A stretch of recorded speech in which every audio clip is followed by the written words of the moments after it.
ખેડૂત ભાઈઓ, આપણા શિયાળુ વાવેતરમાં ઘઉંનો પાક એ આપણા સમગ્ર વિસ્તારમાં, આમ કહીએ તો આપણા સમગ્ર ઉત્તર ભારતના પ્રદેશોમાં સૌથી વધારે વવાતો શિયાળુ વાવેતરનો પાક છે. અને આ વાવેતર આપણે લગભગ નવેમ્બર મહિનો શરૂ થાય ત્યારથી લઈ અને આખો ડિસેમ્બર મહિનો પૂરો થાય ત્યાં સુધી કેટલાક ખેડૂતો કરતા હોય છે. હવે આ 2 મહિનાના સમયગાળા દરમિયાન જે કાંઈ વાવેતર આપણે ઘઉંનું કરીએ છીએ એમાં ઘઉં માટેનો સારામાં સારો વાવેતરનો સમય કયો, મધ્યમ સમય કયો અને વાવેતરના હિસાબથી થોડો પાછોતરો સમય કયો ગણાય એના ઉપર આપણે ચર્ચા કરવી છે. સાથે સાથે અત્યારના દિવસોમાં જે પ્રકારનું શિયાળાનું વાતાવરણ બંધાઈ ગયું છે એના કારણે ઘઉંના ઉગાવામાં પણ આપણને જે કાંઈ થોડી ઘણી સમસ્યાઓ દેખાતી હોય એના પર પણ આપણે ચર્ચા કરીએ છીએ આ એપિસોડમાં. તો આપ સૌ મિત્રો આ વિડીયોમાં અવશ્ય બન્યા રહેજો. નમસ્કાર ખેડૂત મિત્રો, જય કિસાન, જય ભારત. ખેડૂત ભાઈઓ, આજે તારીખ 2 ડિસેમ્બર 2024 સોમવારનો દિવસ છે. અત્યારે આપણે ઘઉંના વાવેતરમાં ખૂબ મોટા પાયે કામગીરી કરી રહ્યા છીએ. આપણા મોટા ભાગના ખેતરોમાં અત્યારના દિવસોમાં એટલે કે લગભગ 11મા મહિનાની નવેમ્બર મહિનાની 20 તારીખ પછી મોટા ભાગના વિસ્તારોમાં વાવેતર થતું હોય છે. કારણ કે પાછળના સમયનો જે કાંઈ પાક હોય, જે વાવેતર આપનું હોય એના પછી સાફ સફાઈ થયા પછી નવી ઋતુ માટે નવું ખેતર આપણે તૈયાર કરી રહીએ ત્યાં સુધીમાં લગભગ નવેમ્બર મહિનો પૂરો થવા આવતો હોય છે. એટલે અત્યારના દિવસોમાં મોટા ભાગના આપણા ખેડૂતો ઘઉંનું વાવેતર કરી રહ્યા છે. હવે ઘઉંના વાવેતરનો યોગ્ય સમય, ઘઉંની જે વૈજ્ઞાનિક ખેતી પદ્ધતિ છે અને આપણો કૃષિ વિભાગ આપણા વિસ્તારમાં જે સમયે વાવેતરની ભલામણ કરે છે એ ભલામણ છે નવેમ્બર મહિનાની 10 તારીખથી લઈ અને નવેમ્બર મહિનાની 25 તારીખ, એટલે કે ગયા મહિનાના 15 દિવસ અને 25 તારીખ એટલે કે 25 નવેમ્બર પછીના જે દિવસો છે ત્યાંથી આપણે શરૂ કરીએ તો 25 નવેમ્બર થી 5 ડિસેમ્બર એટલે કે આ જે 10 દિવસનો સમયગાળો છે એ મધ્યમ સમયગાળો ગણાય. આ સમયગાળો ન તો આગતરું વાવેતર છે ન પાછોતરું વાવેતર છે, પણ 5 ડિસેમ્બર પછી આપણે જે કાંઈ વાવેતર કરતા હોઈએ છીએ આ વાવેતર આપણા ઘઉંના પાક માટે ખેતીવાડી ખાતું પણ આપણને એવી સૂચના આપે છે કે મોડામાં મોડા તમારા ઘઉં તમે 5 ડિસેમ્બર પહેલા જો વાવી દો છો તો એ સમયના હિસાબથી પાછોતરા નથી, પણ ત્યાર પછી 10 દિવસ દરમિયાન કે 12 દિવસ કે 15 દિવસ દરમિયાન પણ આપણે વાવેતર કરતા હોઈએ તો એ વાવેતર ધીમે ધીમે રોજ બરોજ પાછોતરું થતું જતું હોય છે. એટલે અત્યારે આપણે જે સમયમાં બેઠા છીએ એ સમય દરમિયાન એટલે કે આવનારા લગભગ 12 થી 13 દિવસ 15 ડિસેમ્બર સુધીમાં મહત્તમ વાવેતર આપણા ખેડૂતો કરી લેશે અને થઈ જવું જોઈએ. ત્યાં સુધીમાં જે કાંઈ વાવેતર થઈ જશે એ વાવેતરમાં આપણને ઘઉંના પાકના ઉત્પાદનના ઉતારામાં બહુ મોટું નુકસાન થવાની શક્યતાઓ નથી હોતી, પણ ત્યાર પછીના 15 ડિસેમ્બર પછીના જે કાંઈ વાવેતર આપણે કરશે આપણા ખેડૂત ભાઈઓ એમાં ઉતારામાં અવશ્ય ફેરફાર આવતો હોય છે. હવે અત્યારના દિવસોમાં આપણી જે સમસ્યા હોય છે એ હોય છે કે આપણે ઘઉં વાવ્યા પછી પિયત આપીએ છીએ અને ઉગાવો આવવામાં ખૂબ મોડું થાય છે.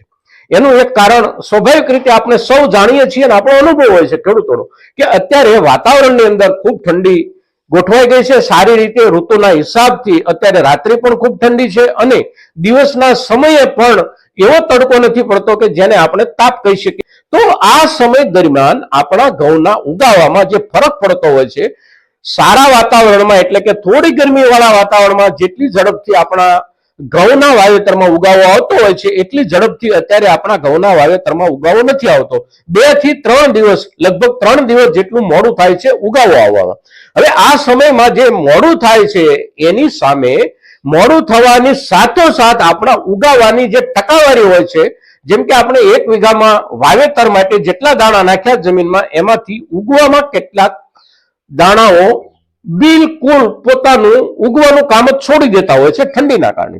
હવે એવું જે થતું હોય છે એની અસર આપણા ઉગાવાની સંખ્યા, છોડની સંખ્યા પર અવશ્ય થતી હોય છે. હવે આમાંથી બચવા માટે આપણી પાસે એક સહેલો, સરળ અને મોટાભાગના આપણા ખેડૂતો એનો પ્રયોગ પણ કરતા હોય છે. એ રસ્તો છે આપણો, વાવ્યા પછી આપણે જ્યારે પ્રથમ કોરવાણ કાઢીએ છીએ ત્યાર પછીના દિવસોમાં 1 પાણી ઘઉં આપણા ઉગે એ પહેલા આપી દેવાનું.